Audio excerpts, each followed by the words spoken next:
So class today आप करेंगे, आज हम करेंगे राठी की बुक का क्वेश्चन नंबर 5 जो मैंने अभी आपको फॉर्मेट समझा चुका हूँ। क्वेश्चन नंबर 5 जो है उसी फॉर्मेट से रिलेटेड है, पेज नंबर 503 पर है।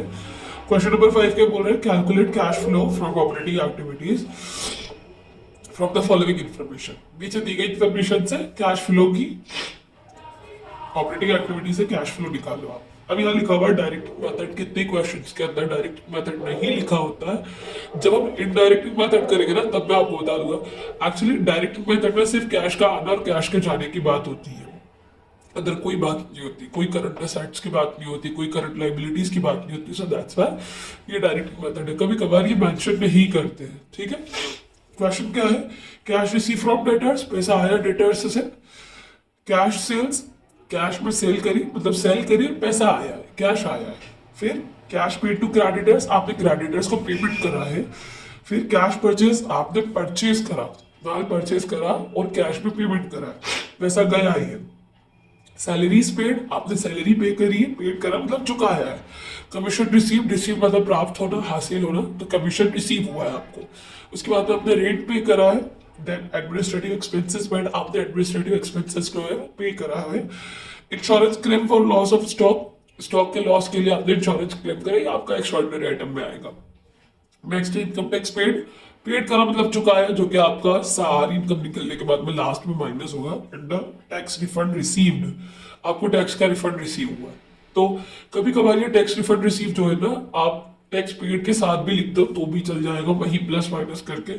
और जैसे हमने फॉर्मेट में पढ़ा था कि टैक्स रिफंड रिसीव जो है वो यहाँ पर आता है, लोगों के साथ में जो भी कैश रिसीव्ड होता है वाली उन आइटम के साथ में, तो आप वहां भी लिखोगे तो भी चल जाएगा, ठीक है। अब हम क्वेश्चन सॉल्व करेंगे। सो क्लास अब हम लोग क्वेश्चन नंबर 5 करेंगे राठी की बुक का, chapter number 11 cash flow statement का। सबसे पहले देखो फॉर्मेट कैसे बनाना है, कैश फ्लो स्टेटमेंट लिखना आपको, लिखना operating activities for the year ending. अगर ये इधर ईयर एंडिंग नहीं दिया, क्योंकि क्वेश्चन में नहीं दिया, तो हम लोग ऐसे डैश डैश करके छोड़ देंगे। फिर लिखना पर्टिकुलर अमाउंट एंड अमाउंट, जो कि आपको पता ही है। सबसे पहले हेडिंग डालना है आपको ग्रॉस ऑपरेटिंग कैश रिसिप्ट। जितना भी कैश में पेमेंट आपके पास आया है तो आप ग्रॉस ऑपरेटिंग कैश रिसिप्ट के अंदर लिखेंगे, जो कि मैं आपको फॉर्मेट में समझा चुका हूं। डन। ऐसा है कि ऑपरेटिंग से देखने में डन। अब क्या है, सबसे पहले हमारे पास पेमेंट आया है cash received from debtors. Debtors से कितना पैसा आया हमारे पास में 45,000। उसके बाद में हमारे पास कैश सेल्स है। कैश सेल्स मतलब सेल करी और कैश आया। डन। कितना आया पेमेंट 60,000। देन उसके बाद में आपके पास है कमीशन रिसीव्ड। कमीशन का पैसा आया आपके पास में, कितना आया 10,000। हाँ 10,000। फिर है फोर्थ टैक्स रिफंड रिसीव्ड। आपको टैक्स रिफंड रिसीव हुआ, कितना अमाउंट है उसका 2,000। अब इन सबको हम टोटल करेंगे तो इन सबका टोटल होगा हमारे पास 1,17,000। हाँ 1,70,000। उसके बाद हम लेस करेंगे इसमें से ग्रॉस ऑपरेटिंग कैश पेमेंट। जितना भी आपने कैश में पेमेंट किया है वो जितना आपने कमाया उसमें से ही लेस होगा। डन। तो फर्स्ट है आपका पेड टू क्रेडिटर्स।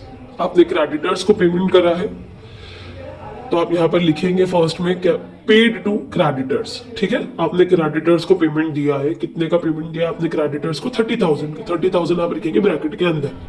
सेकंड आपने करा है कैश परचेजेस, अगेन दो वर्ड, परचेज करा और कैश गया, ठीक है। कंफ्यूज बिल्कुल नहीं होना। कितना कैश परचेज करा आपने 25,000 ब्रैकेट में लिखना हमें। थर्ड है हमारा सैलरीज पेड।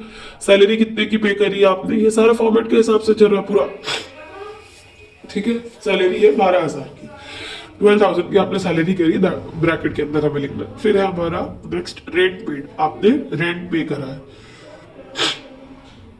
कितना का रेंट पे करा आपने 5,000 का। फिर लास्ट हमारा एडमिनिस्ट्रेटिव एक्सपेंसेस। और एडमिनिस्ट्रेटिव एक्सपेंसेस कितने हो गया हमारे पास में 4,000 ब्रैकेट। अब यहाँ पे एक लाइन खींचना, सबको टोटल करना है, कितना हो रहा है 76,000। और 76,000 ब्रैकेट के अंदर, ठीक है। बच्चे क्या करते हैं, ये सबको एक एक करके माइनस करते हैं, उसमें से ऐसे एक एक करके नहीं करना, आप लोगों को सबको प्लस करना है और यहाँ पर माइनस में शो कर देना। और जितना आपने कमाया है 1,17,000, उसमें से ही जितना आपने पेमेंट करा है 76,000, वो आपको माइनस करना है। कितना आएगा माइनस करने पे, आप देखें, लाइन खींच लूं, ठीक है ना, इसमें से इसको माइनस करेंगे तो कितना अमाउंट आएगा हमारे पास में, 41,000। यस, 41,000 जो है अभी, क्योंकि आपके पास इनकम टैक्स है, सो दैट्स व्हाई इस 41,000 को हम क्या लिखेंगे, कैश जनरेटेड बिफोर टैक्स या cash generated from operating activities. अभी जनरेटेड वर्ड लिखा हुआ है हमने, बिकॉज अभी हमने इसमें से टैक्स माइनस करना है, ठीक है। तो लेस कर देंगे इनकम टैक्स इसके अंदर से। कई लोग क्या करते हैं, इनकम टैक्स जो यहाँ पर लेस करा हुआ है ना, जो रिफंड होता है वो इसी में शो कर दे, तो वो भी सही है, कोई प्रॉब्लम नहीं। 13,000 आपने इनकम टैक्स, थोड़ा सा ऊपर नीचे हो गया है यार। अब 41,000 में से आपका इनकम टैक्स आपने माइनस करना, तो आपकी कितना आ जाएगा, 28,000। यस, 28,000 आ गया आपका। अब इसमें हम लोग जो है इस अमाउंट को, जो 28,000 इसे हम क्या लिखेंगे, cash generated before extra ordinary item. ये मैंने आपको फॉर्मेट में समझाया हुआ है, आप फॉर्मेट भी देख सकते हो, उसमें भी लिखा हुआ है ये cash generated before extra ordinary item. अब ये एक्स्ट्रा ऑर्डिनरी आइटम के पहले का कैश है, बिफोर का मतलब पहले होता है। अब एक्स्ट्रा ऑर्डिनरी आइटम मैंने आपको एक बताया था, क्या है वो extra ordinary item, insurance claim for loss of stock. आपका स्टॉक जो है वो लॉस हो गया था, उसका वजह से आपने इंश्योरेंस क्लेम करा, तो उसे सबसे लास्ट में आप ऐड करोगे, ये भी आपका एक्स्ट्राऑर्डिनरी आइटम में आता है, जो कि कितना है, 50,000, 50,000। अब 28,000 और 50,000 को आप क्या करो, प्लस कर दो, तो 78,000 जो आपके बुक के अंदर है लिखा हुआ है, net cash receive from operating activities, that is 78,000। Done. अब ये जो 78,000 इससे, क्योंकि ये प्लस में आया हुआ है, तो आप ये ऐसे लाइन खींच लेना आप, और उसमें आपको क्या लिखना है, उसमें आपको लिखना है बेटा कैश इनफ्लो। इनफ्लो क्यों, क्योंकि प्लस में है, अमाउंट आपका प्लस में आया हुआ है, ठीक है। इनफ्लो फ्रॉम ऑपरेटिंग एक्टिविटीज, ये मेरा थोड़ा बाहर जा रहा है एक्टिविटीज, आप ऐसे बाहर मत लिखिएगा, मैं थोड़ा सा बाहर करके लिख रहा हूं। तो आपका कैश इनफ्लो, अभी एक बार में आप इसका भले स्क्रीनशॉट ले लीजिएगा।